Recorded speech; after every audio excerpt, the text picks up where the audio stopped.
The glass walls didn't block the sound. They just made it echo.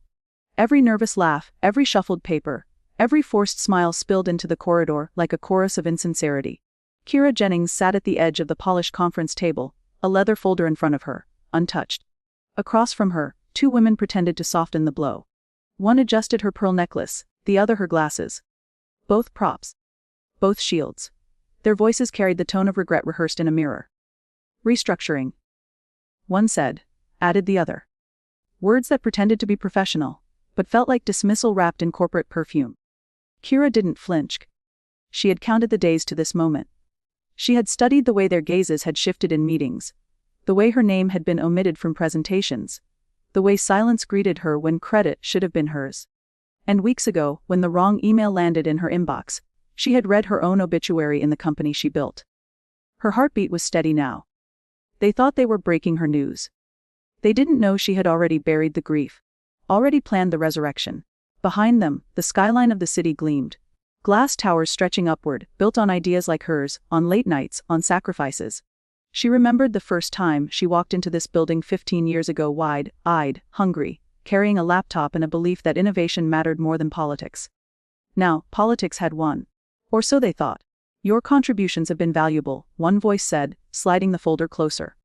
Inside severance, health coverage, counseling numbers. A ritual offering.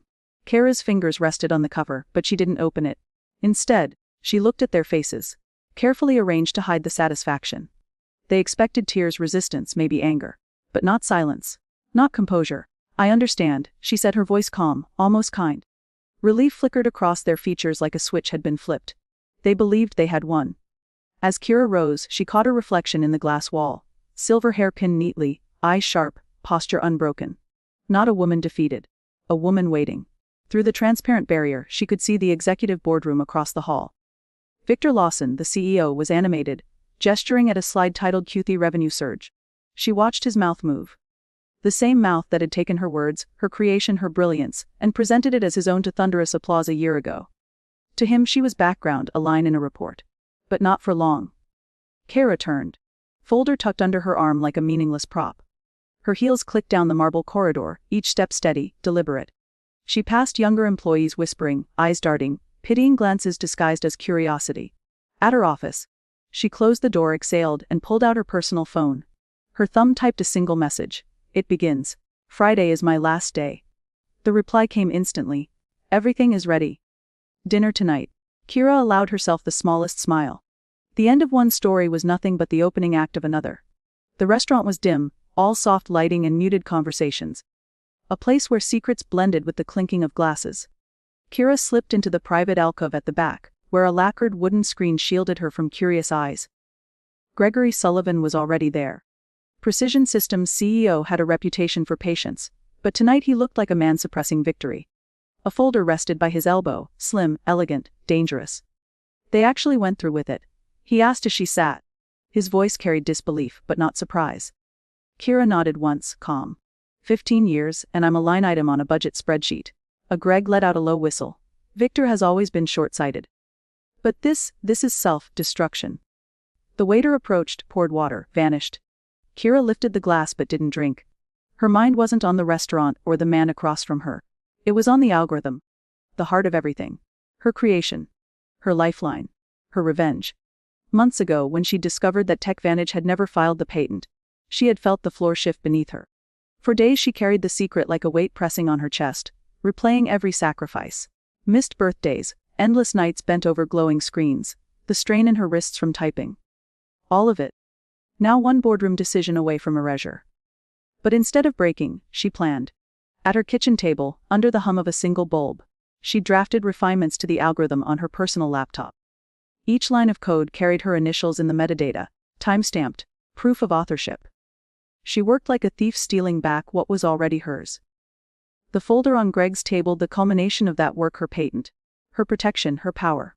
Everything's finalized, Greg said, sliding it across to her. Exclusive licensing. You'll be Precision's chief innovation officer. A proper seat at the table. The word hung in the air. Seat. For years she'd been given one, yes. But never at the head, never with a microphone, never with credit. Kira opened the folder, scanning the pages. Her reflection stared back faintly from the glass of water beside her, composed, unreadable. Yet beneath that surface calm burned something fierce. Not revenge exactly, but vindication. "What about my team?" she asked quietly, still scanning the terms. Greg smiled knowingly. "All 6 of them. Offers are ready. Raises. Authority. If they want out, we'll welcome them." The tightness in her chest eased slightly. Her team. The only reason she'd endured the politics this long. She pictured Migata, and the others loyal, brilliant. Too often overlooked. They deserved better. She could give them that. Kira signed the final page. Her hand was steady, her signature deliberate, like carving her name into stone. Greg raised his glass. "To new beginnings." Kira lifted hers, meeting his gaze. "No," she corrected softly. "To recognition." Outside, the city lights shimmered against the night sky. Somewhere across town, Victor Lawson was likely celebrating his restructuring victory. He had no idea the ground beneath him had already started to crack. And Kira was the earthquake. Friday arrived with a deceptive calm. The building gleamed in the morning light, just as it always had. But to Kira it felt like a stage set about to collapse. Her footsteps echoed through the marble lobby. Past the receptionist who avoided eye contact. Past interns who whispered as she walked by. Word had spread, she was leaving. Her office door clicked shut behind her. On the desk sat a cardboard box, half-filled already, family photos, a worn notebook. A mug her team had given her, that read world's quiet genius. Each object was a memory disguised as clutter. She lifted the mug, turned it slowly in her hand, then placed it carefully back inside. A knock broke the silence. Miguel, her lead developer, stepped in, eyes troubled. He was trying to smile but couldn't. "They told us," he said quietly. "Restructuring." Kira nodded, her face unreadable. "That's the word they use when they don't have the courage to say expendable." He shifted on his feet. "This place doesn't run without you. Without us. They know that, right?" Kira studied him, her protégé. Her reminder of why she'd fought so long. She wanted to tell him everything. About the patent, about precision, about the storm about to break. But the timing wasn't right, not yet. Instead, she handed him a sealed envelope. "For later," she said. "When the dust settles. Trust me." Miguel frowned but took it, sensing weight in her tone. By noon, her calendar was filled with transition meetings. Executives shuffled in and out of her office, demanding documentation, passwords, handovers. Kira gave them everything with surgical precision. Neat binders, detailed notes, organized files. To them it looked like compliance. To her it was a weapon, every log, every timestamp. Every boundary clearly marked, company property on one side, her own creation on the other. She was building a firewall they didn't even realize existed. The final meeting was with Denise from HR. A script read aloud. "Any intellectual property developed during your employment remains the property of TechVantage." She slid a non-disclosure agreement across the desk. Kira leaned back, voice calm but edged. "Anything created within the scope of employment, using company resources, during company time. That's the contract." Denise, distracted by her checklist, barely noticed the emphasis. She just nodded, checked a box, and moved on. At 5 o'clock, Kira carried her box to the elevator. Colleagues murmured goodbyes, some genuine, most perfunctory. As the elevator doors closed, she caught one last glimpse of Victor striding down the hallway, laughing with an executive. Oblivious. On the street outside, the air was sharp, alive. She set the box on the curb and pulled out her phone. A single press sent the patent press release into Precision's queue, scheduled for Monday morning at dawn. For the first time in weeks, her hands trembled. Not from fear, from release. Her career here had ended. But the story of Kira Jennings was about to begin, and the world would not be ready. Monday dawned with a sky too bright for what was coming.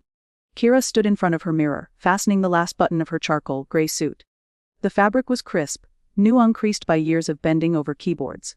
Today, she was not the quiet engineer in the corner of the room.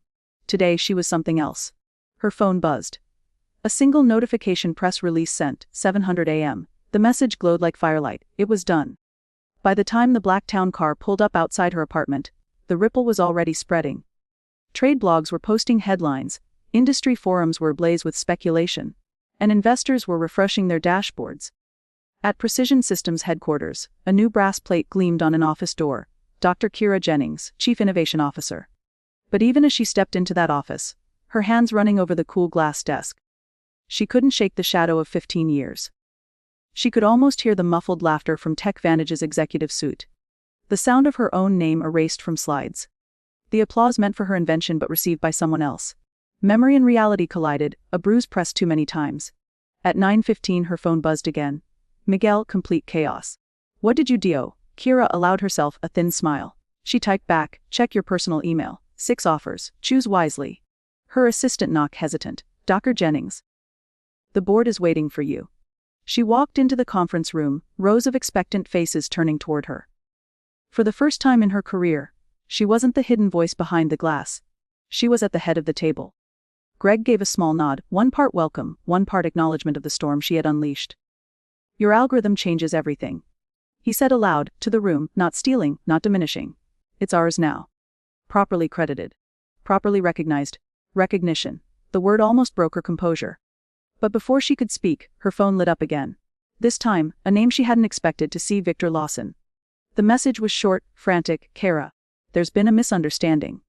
Call me immediately. Her chest tightened. For years, she had longed to hear her name in his mouth without dismissal attached. And here it was, desperate, almost pleading. A twisted kind of victory. But victory wasn't without its edges. She thought of the friends still trapped at TechVantage, blindsided by the chaos. Of the 6 engineers who might be branded as traitors for following her.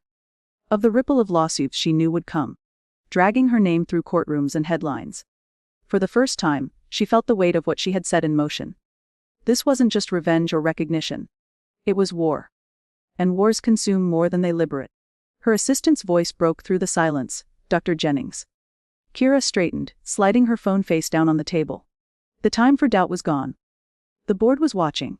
The industry was listening. And TechVantage was burning. By mid-morning, TechVantage was in free fall.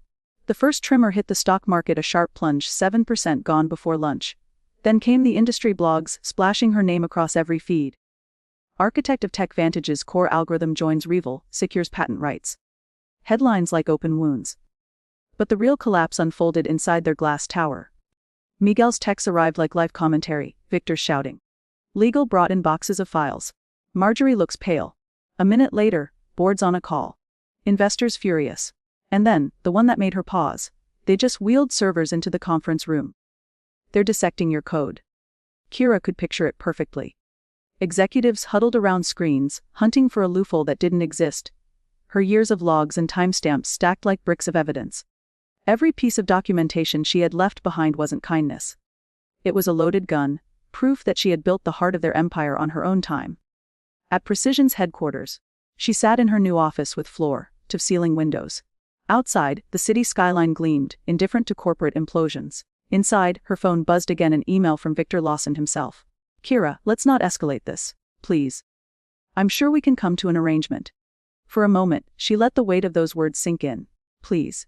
The man who once erased her from slides, who called her one of the team, instead of the architect, was begging. Her hand hovered over the keyboard. She could reply. She could demand acknowledgement, demand apology, demand that he finally say her name in the right light. Instead, she clicked forward. Sent it to Precision's legal team. No reply. No mercy. By afternoon, the implosion was complete. Investors abandoned TechVantage. 2 major clients announced they were pulling contracts, unwilling to risk dependency on a company with a stolen foundation.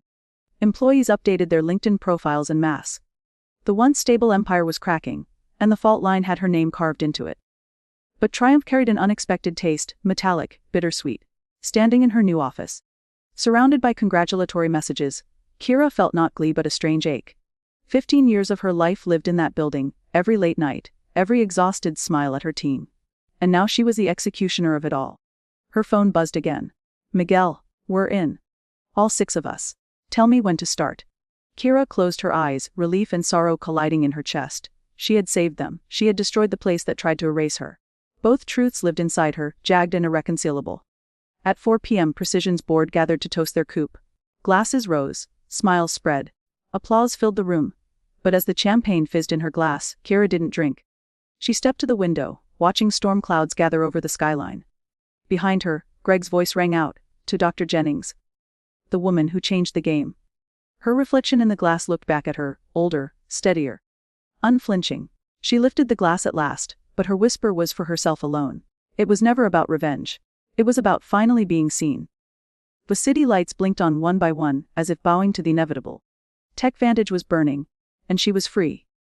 3 months later, the industry gathered beneath the glittering chandeliers of the National Technology Innovation Conference. Cameras clicked, journalists murmured. And spotlight swept the stage where legends were usually announced, not forgotten engineers. Kira Jennings. The host's voice rang out. Chief Innovation Officer at Precision Systems, creator of the distributed algorithm redefining our future. Applause erupted. It rolled over her like a tide, warm, thunderous, undeniable. Kira stepped to the podium, heels silent on the polished floor. A year ago, she had sat in the shadows of this same hall while Victor Lawson basked in her invention's glory. Tonight, she wasn't hidden in the back. Tonight, she was the story. She began not with code or equations, but with memory. For too long, innovation was treated as faceless. Credit passed upward, away from the people who built it. But innovation has fingerprints. Mine, yours. All of ours. Her voice was steady, each word deliberate. Faces in the audience leaned forward. Young engineers clutching notebooks, veterans nodding silently. She didn't mention TechVantage. She didn't need to. The industry already knew the cautionary tale, the company that discarded its own architect and paid for it in blood and market share. Afterward, in the reception hall, a young woman approached her, barely 30, eyes wide with urgency. Dr. Jennings, your story changed how I work. I keep detailed logs now. On my time. Just in case. Kira smiled faintly. Good. Never let anyone else own what you create without your name attached. The young woman nodded, almost fiercely, before disappearing back into the crowd. Kira watched her go, and something inside her loosened. Maybe this was the true victory. Not the headlines, not the corner office, not even TechVantage's collapse. But the seeds she was planting in those who would come after. Later, alone in her new office, she received an unexpected email. Richard Donovan, TechVantage's interim CEO. Dr. Jennings, we would like to discuss licensing terms. We are prepared to acknowledge your authorship publicly. The board regrets past oversights. She read it twice. Then a third time. The words were clean, professional. But beneath them she could hear what Victor never admitted: defeat. Recognition forced, not given. She closed the laptop softly, almost tenderly. The war was over.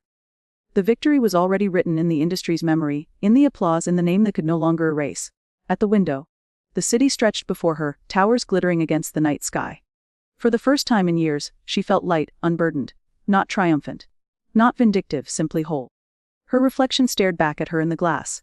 Silver hair catching the glow, eyes alive with something steadier than fire belonging. She whispered, not for the industry, but for herself. My name will never be forgotten again. And in the silence that followed, it felt less like a declaration and more like a promise carved into stone.